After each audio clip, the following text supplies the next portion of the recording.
ಜನವರಿ 22ಕ್ಕೆ ರಾಮ ಮಂದಿರ ಉದ್ಘಾಟನೆಗೊಳ್ಳಲಿದೆ. ಅಯೋಧ್ಯೆ ರಾಮ ಮಂದಿರದ ತಿಳಿದಿರಬೇಕಾದ ಇತಿಹಾಸವಿದು.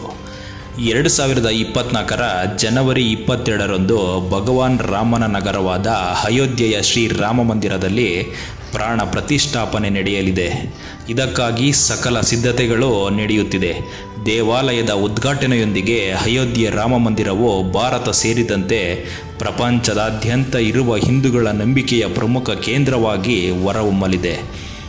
ಇಂದು ನಿರ್ಮಾಣವಾಗುತ್ತಿರುವ ಭವ್ಯ ರಾಮ ಮಂದಿರದ ಹಿಂದೆ ಅನೇಕ ಹೋರಾಟದ ಕಥೆಗಳಿವೆ. ಸುದೀರ್ಘ ಕಾನೂನು ಹೋರಾಟವಿದೆ.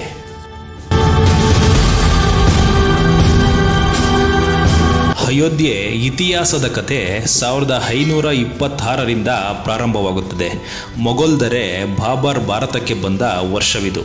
ಭಾರತಕ್ಕೆ ಬಂದು 2 ವರ್ಷಗಳ ನಂತರ ಬಾಬರನ ಸುಬೇದಾರ್ ಮಿರ್ಬುಕಿ ಅಯೋಧ್ಯೆಯಲ್ಲಿ ಮಸೀದಿಯನ್ನು ನಿರ್ಮಿಸಿದನು. ಈ ಮಸೀದಿಯನ್ನು ರಾಮನ ಜನಿಸಿದ ಸ್ಥಳದಲ್ಲಿಯೇ ನಿರ್ಮಿಸಲಾಗಿದೆ. ಬಾಬರ್ ನಿರ್ಮಿಸಿರುವುದರಿಂದ ಈ ಮಸೀದಿಗೆ ಬಾಬರಿ ಮಸೀದಿ ಎಂದು ಹೆಸರಿಡುತ್ತಾನೆ. ಮೊಘಲರ ಆಳ್ವಿಕೆ ದೇಶದಾದ್ಯಂತ ಹರಡುತ್ತಿದ್ದ ಕಾಲವಿದು.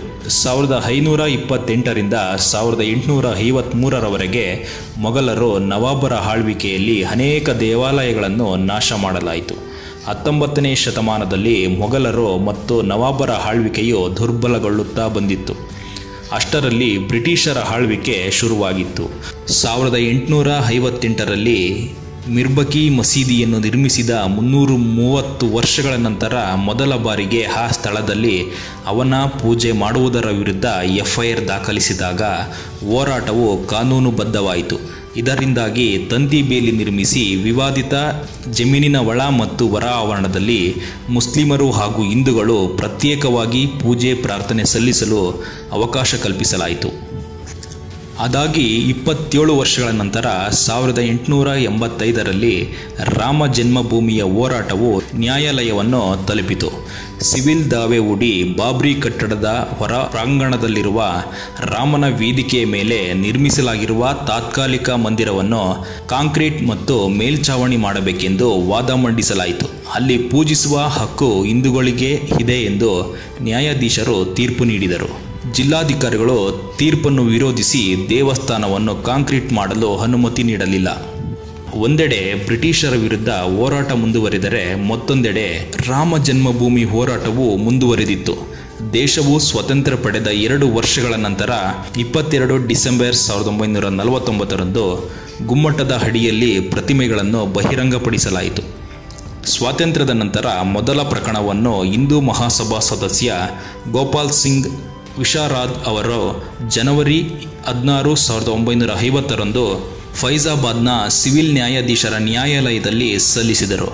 ರಚನೆಯ ಮುಖ್ಯ ಗುಮ್ಮಟದ ಕೆಳಗೆ ಇರುವ ದೇವರ ವಿಗ್ರಹವನ್ನು ಪೂಜಿಸಲು ವಿಶಾರಾದ್ ಒತ್ತಾಯಿಸಿದರು. ಸುಮಾರು 11 ತಿಂಗಳುಗಳ ನಂತರ ಡಿಸೆಂಬರ್ 5, 1950ರಂದು ಮಹಂತ್ ರಾಮಚಂದ್ರ ಪರಮಹಂಸರು ಸಿವಿಲ್ ನ್ಯಾಯಾಧೀಶರ ಮುಂದೆ ಇದೇ ರೀತಿಯ ಬೇಡಿಕೆಯನ್ನು ಸಲ್ಲಿಸಿದರು. ಸಂಬಂಧಪಟ್ಟ ಸ್ಥಳದಲ್ಲಿ ಪೂಜೆಗೆ ಅಡ್ಡಿಪಡಿಸುವುದನ್ನು ತಡೆಯಬೇಕೆಂದು ಮೊಕದ್ದಮೆಯಲ್ಲಿ ಒತ್ತಾಯಿಸಲಾಯಿತು. ಮಾರ್ಚ್ 3, 1951ರಂದು ಗೋಪಾಲ್ ಸಿಂಗ್ ವಿಶಾರದ್ ಪ್ರಕರಣದಲ್ಲಿ ಪೂಜೆಗೆ ಅಡ್ಡಿ ಮಾಡದಂತೆ ನ್ಯಾಯಾಲಯವು ಮುಸ್ಲಿಂ ಕಡೆಯವರಿಗೆ ಸೂಚನೆ ನೀಡಿತು.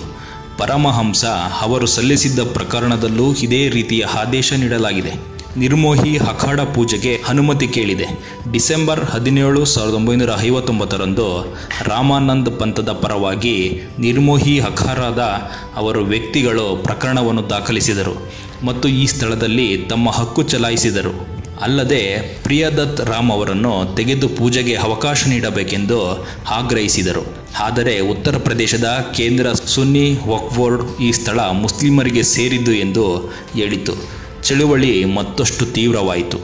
ಇದು 1982ರಿಂದ ವಿಶ್ವ ಹಿಂದೂ ಪರಿಷತ್ ಮತ್ತು ರಾಮಕೃಷ್ಣ ಮತ್ತು ಶಿವನ ಸ್ಥಳಗಳಲ್ಲಿ ಮಸೀದಿಗಳ ನಿರ್ಮಾಣವನ್ನು ವಿರೋಧಿಸಿ ಹೋರಾಟಕ್ಕಿಳಿದರು.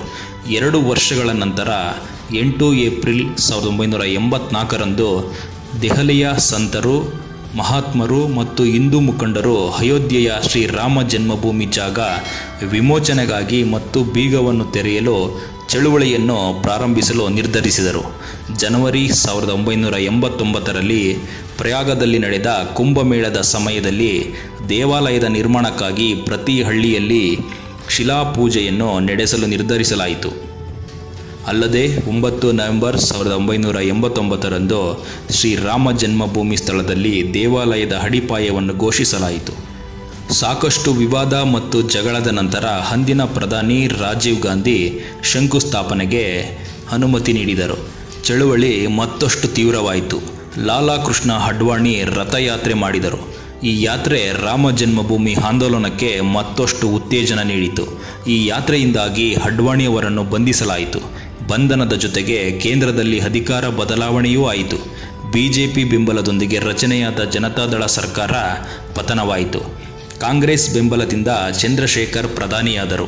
ಈ ಸರ್ಕಾರವು ಹೆಚ್ಚು ದಿನ ಉಳಿಯಲಿಲ್ಲ. ಹೊಸ ಚುನಾವಣೆಗಳು ನಡೆದು ಕೇಂದ್ರದಲ್ಲಿ ಕಾಂಗ್ರೆಸ್ ಮತ್ತೊಮ್ಮೆ ಅಧಿಕಾರಕ್ಕೆ ಬಂದಿತು. ಇದೆಲ್ಲದರ ನಡುವೆ ಒಂದು ಐತಿಹಾಸಿಕ ದಿನಾಂಕವನ್ನು ಉಲ್ಲೇಖಿಸದೆ ಈ ಕಥೆಯನ್ನು ಪೂರ್ಣಗೊಳಿಸಲು ಸಾಧ್ಯವೇ ಇಲ್ಲ. ಇತಿಹಾಸ ಎಂದೂ ಮರೆಯಲು ಸಾಧ್ಯವಾಗದ ಆ ದಿನ ದಿನಾಂಕ 6 ಡಿಸೆಂಬರ್ 1992.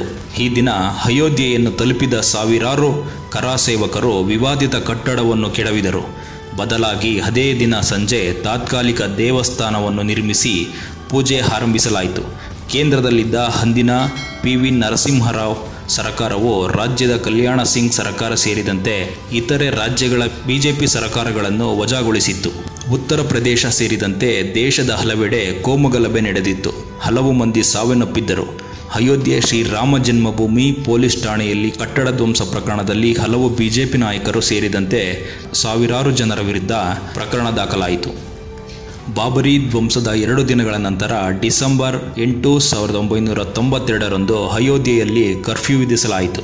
ದೇವರು ಹಸಿದಿದ್ದಾನೆ ಎಂದು ವಕೀಲ ಹರಿಶಂಕರ್ ಜೈನ್ ಕೋರ್ಟ್ನ ಲಕ್ನೋ ಪೀಠದಲ್ಲಿ ಮನವಿ ಮಾಡಿದರು. ರಾಮ್ ಭೋಗ್ಗೆ ಅವಕಾಶ ನೀಡಬೇಕೆಂದು ಮನವಿ ಸಲ್ಲಿಸಿದರು. 1 ಫೆಬ್ರವರಿ 1986ರಂದು ಸ್ಥಳೀಯ ವಕೀಲ ಉಮೇಶ್ ಪಾಂಡೆ ಅವರ ಅರ್ಜಿಯ ಮೇರೆಗೆ ಫೈಜಾಬಾದ್ ಜಿಲ್ಲಾ ನ್ಯಾಯಾಧೀಶ KM ಪಾಂಡೆ ಅವರು ಜಾಗದ ಬೀಗವನ್ನು ತೆರೆಯಲು ಆದೇಶಿಸಿದರು.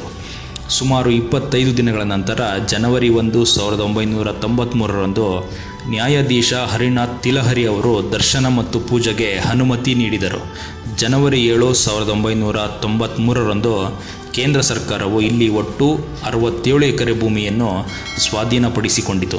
ಈ ಸ್ಥಳವನ್ನು ಕಲ್ಯಾಣ್ ಸಿಂಗ್ ಸರ್ಕಾರವು ಟ್ರಸ್ಟಿಗೆ ನೀಡಿತು. ಮಾಲೀಕತ್ವದ ಹಕ್ಕುಗಳ ವಿಚಾರಣೆಯು ಹೈಕೋರ್ಟ್ನಲ್ಲಿ ಪ್ರಾರಂಭವಾಯಿತು. ಏಪ್ರಿಲ್ 2002ರಲ್ಲಿ ಹೈಕೋರ್ಟ್ನ ಲಕ್ನೋ ಪೀಠವು ವಿವಾದಿತ ಸೈಟ್ನ ಮಾಲೀಕತ್ವವನ್ನು ನಿರ್ಧರಿಸಲು ವಿಚಾರಣೆಯನ್ನು ಪ್ರಾರಂಭಿಸಿತು. 5 ಮಾರ್ಚ್ 2003ರಂದು ಹೈಕೋರ್ಟ್ ಭಾರತೀಯ ಪುರಾತತ್ವ ಸರ್ವೇಕ್ಷಣಾ ಇಲಾಖೆಗೆ ಈ ಸ್ಥಳದಲ್ಲಿ ಉತ್ಖನನವನ್ನು ನಡೆಸುವಂತೆ ನಿರ್ದೇಶಿಸಿತು. ಇದರ ಪ್ರಕಾರ 22 ಆಗಸ್ಟ್ 2003ರಂದು ಆರ್ಕಿಯಾಲಜಿಕಲ್ ಸರ್ವೆ ಆಫ್ ಇಂಡಿಯಾ ನ್ಯಾಯಾಲಯಕ್ಕೆ ವರದಿಯನ್ನು ಸಲ್ಲಿಸಿತು. ಇಲ್ಲಿ ಹಿಂದೂ ದೇವಾಲಯಕ್ಕೆ ಸಂಬಂಧಿಸಿದ ಪುರಾವೆಗಳು ಸಿಕ್ಕಿತು. ಅಲಹಾಬಾದ್ ಹೈಕೋರ್ಟ್ ಐತಿಹಾಸಿಕ ತೀರ್ಪನ್ನು ನೀಡುತ್ತೆ. ಸೆಪ್ಟೆಂಬರ್ 30, 2010ರಂದು ಅಲಹಾಬಾದ್ ಹೈಕೋರ್ಟ್ ಸೈಟ್ 3 ಪಕ್ಷಗಳಿಗೆ ಶ್ರೀರಾಮಲಾಲಾ ವಿರಾಜಮಾನ್, ನಿರ್ಮೋಹಿ ಅಖಾರ ಮತ್ತು ಸುನ್ನಿ ಸೆಂಟ್ರಲ್ ವಕ್ಫ್ ಮಂಡಳಿಗೆ ಸಮಾನವಾಗಿ ಹಂಚಲು ಆದೇಶಿಸಿತು. ಇದಾದ ಬಳಿಕ ಪ್ರಕರಣ ಸುಪ್ರೀಂ ಕೋರ್ಟ್ ಮೆಟ್ಟಿಲೇರಿತು. ಮಾರ್ಚ್ 21, 2017ರಂದು ಸುಪ್ರೀಂ ಕೋರ್ಟ್ ಮಧ್ಯಸ್ಥಿಕೆಯ ಮೂಲಕ ಸಮಸ್ಯೆಯನ್ನು ಪರಿಹರಿಸಲು ಅವಕಾಶ ನೀಡಿತು. 6 ಆಗಸ್ಟ್ 2019ರಂದು ಸುಪ್ರೀಂ ಕೋರ್ಟ್ನಲ್ಲಿ ವಿಚಾರಣೆ ಪೂರ್ಣಗೊಂಡಿತು ಮತ್ತು ನ್ಯಾಯಾಲಯವು ತೀರ್ಪನ್ನು ಕಾಯ್ದಿರಿಸಿತ್ತು. ಇದಕ್ಕೂ ಮುನ್ನ ಸುಪ್ರೀಂ ಕೋರ್ಟ್ನಲ್ಲಿ 40 ದಿನಗಳ ಕಾಲ ನಿರಂತರವಾಗಿ ವಿಚಾರಣೆ ನಡೆದಿತ್ತು. ನವೆಂಬರ್ 9, 2019ರಂದು 134 ವರ್ಷಗಳಿಂದ ನಡೆಯುತ್ತಿರುವ ಹೋರಾಟ ನಿಲ್ಲಿಸುವ ಸಮಯ ಬಂತು.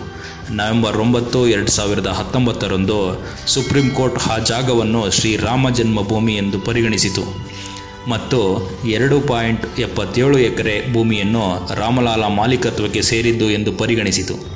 ಅದೇ ಸಮಯದಲ್ಲಿ ನಿರ್ಮೋಹಿ ಅಖಾಡದ ಮತ್ತು ಸುನ್ನಿ ವಕ್ಫ್ ಮಂಡಳಿಯ ಹಕ್ಕುಗಳನ್ನು ತಿರಸ್ಕರಿಸಲಾಯಿತು.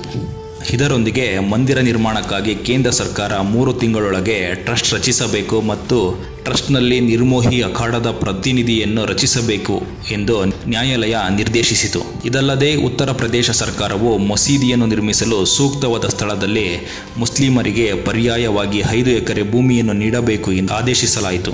ದಶಕಗಳ ಕಾನೂನು ಹೋರಾಟ ಅಂತ್ಯವಾಯಿತು. 2020 ಫೆಬ್ರವರಿ 5ರಂದು ಅಯೋಧ್ಯೆಯಲ್ಲಿ ಮಂದಿರ ನಿರ್ಮಾಣಕ್ಕಾಗಿ ರಾಮ ಜನ್ಮಭೂಮಿಯ ತೀರ್ಥಕ್ಷೇತ್ರ ಟ್ರಸ್ಟ್ ಅನ್ನು ಪ್ರಧಾನಿ ನರೇಂದ್ರ ಮೋದಿ ಘೋಷಿಸಿದರು. ಸರಿಯಾಗಿ 6 ತಿಂಗಳ ನಂತರ 5 ಆಗಸ್ಟ್ 2020ರಂದು ಅಯೋಧ್ಯೆಯಲ್ಲಿ ರಾಮ ಮಂದಿರದ ಅಡಿಪಾಯವನ್ನು ಹಾಕಲಾಯಿತು.